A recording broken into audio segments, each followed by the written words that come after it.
And now to Mexico, where a generation growing up amid gunfire violence no longer begins on the street.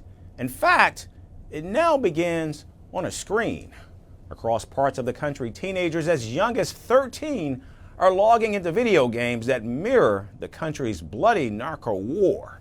They fight as part of real drug cartels with gold-coated guns and armored vehicles. And now, as violence turns into entertainment, the Mexican government is finally pushing back, planning taxes on such violent games and launching a campaign against narco culture.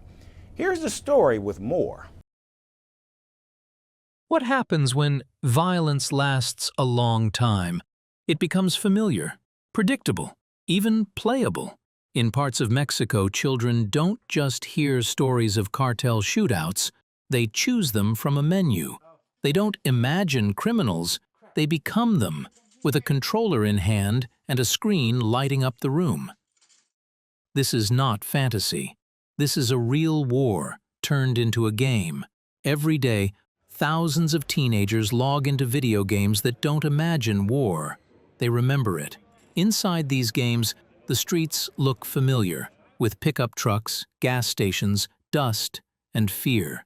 Players as young as 13 choose their side. They can either be a cartel hitman, a police officer, or a soldier. Then the chase begins. There are wild chases and brutal shootouts, gold-plated pistols, personalized bulletproof helmets, and souped-up cars. Victory comes by taking control of shops and fuel stations, and defeat comes quickly and violently. The player age spectrum ranges between 13 and 18. Most of them hail from northern Mexican states like Sinaloa, Chihuahua, and Baja California, synonymous with cartel violence. Mexico militarized its fight against drug trafficking in 2006. Since then, more than 460,000 people have been killed. Gang and drug-related violence in the country has left over 30,000 people dead since 2018.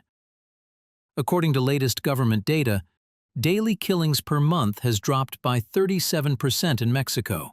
But reports say drug gangs controlled one-third of Mexico's territory as of May 2024. Entire childhoods have unfolded under gunfire. For this generation, war is not history.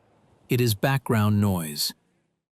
On platforms like Roblox, dozens of these warlike games exist. Anyone can build one. Anyone can play. The more realistic it feels, the more popular it becomes. One game lets players fight as real-life cartels, groups blamed for mass killings, groups branded as terrorist organizations by the United States. For many, this is not glorification. It is familiarity. Narco culture is the shadow world shaped by powerful drug cartels that have transformed entire regions of the country. These drug cartels have fostered complex relationships with local communities. Some see them as protectors.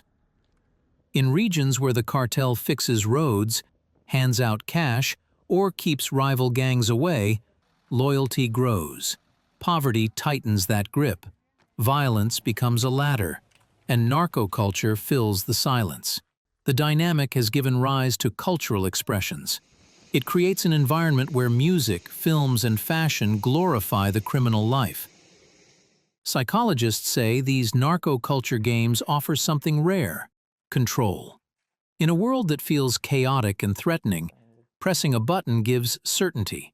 But reality has no reset button. Mexican President Claudia Sheinbaum has pushed back. She calls this culture an apology for violence. Her government is planning taxes on violent video games. Campaigns have been launched to break the spell. Roblox, facing pressure worldwide, has tightened age checks and safety controls. It says it wants to protect children, but the screens keep glowing. Because when a nation grows surrounded by decades of violence, peace can feel unfamiliar. And so the question lingers, heavy and unresolved. Are these children playing a game or rehearsing a future they were never meant to inherit? I was born into privilege, but I sold myself as the voice of the poor. I led a revolution in the mountains and marched into Havana as a hero. I promised freedom, equality, dignity. What I built was a one-party state. I survived invasions, embargoes, and enemies, but my people survived shortages in silence. Some called me El Comandante.